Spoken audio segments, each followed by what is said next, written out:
In July 2023, a highly confidential legal advisory began quietly circulating through the highest levels of the Kenyan government. Its significant implications were clear: reroute control of thousands of government jobs directly into the hands of political appointees. This memo was authored by the Attorney General and quickly followed by a directive from the State Corporations Advisory Committee, or SCAC.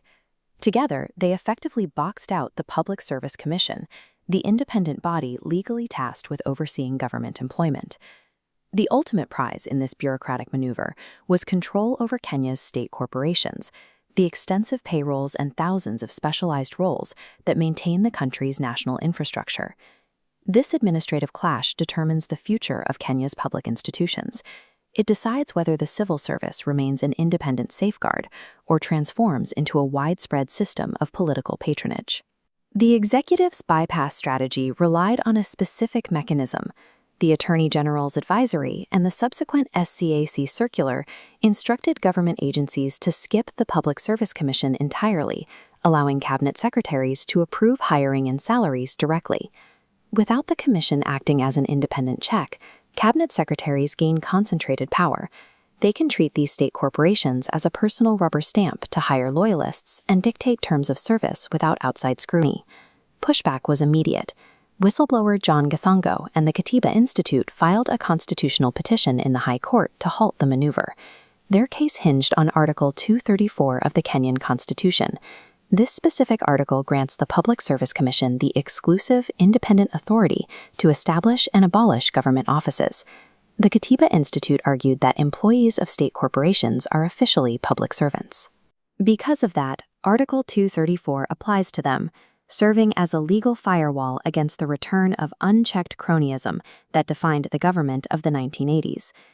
Inside the Milimani law courts, the Attorney General presented an unusual defense for her actions. She argued that her legal advisory was immune from judicial review because it was, essentially, just a matter of opinion. You could agree or disagree with it. Yet the entire government was expected to follow this opinion as the definitive rule. Justice LN Mugambi firmly rejected this logic. He ruled that the Attorney General is not the president's private lawyer, free to offer optional advice without consequence. The court defined the office as the legal conscience of the state. If public officials follow advice from the Attorney General that violates the Constitution, they expose themselves to personal liability. Because the Attorney General's directives carry significant constitutional weight and actively alter how the government operates, they are entirely subject to judicial scrutiny. The court also had to address a secondary conflict. The Salaries and Remuneration Commission, or SRC, was caught attempting a similar bypass, trying to issue wage directives directly to parastatals without going through the Public Service Commission. Justice Mugambi then delivered a scathing response, explicitly ruling that the SRC is not a free-floating oracle, entitled to scatter orders wherever it pleases across public entities. He then targeted the specific legal loophole the executive was trying to exploit, Section 5.3 of the 1986 State Corporations Act, an outdated provision that allowed the government to sidestep independent hiring recommendations.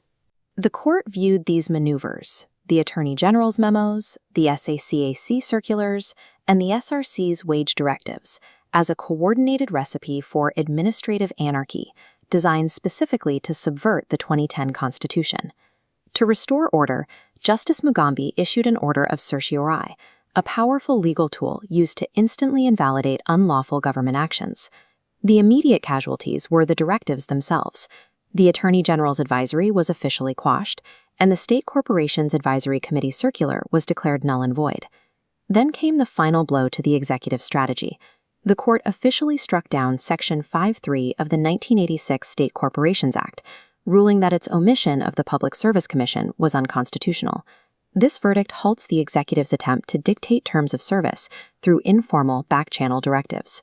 The court issued sweeping final declarations, legally binding all parastatals and public institutions, including the University of Nairobi, strictly to the oversight of the Public Service Commission. The ruling stands as a victory for the Kenyan citizen. It confirms that the rule of law and the 2010 Constitution cannot be degraded for political gain.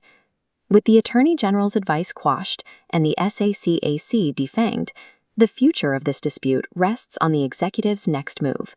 Will they accept this independent oversight, or will they appeal to maintain their grip on state corporations?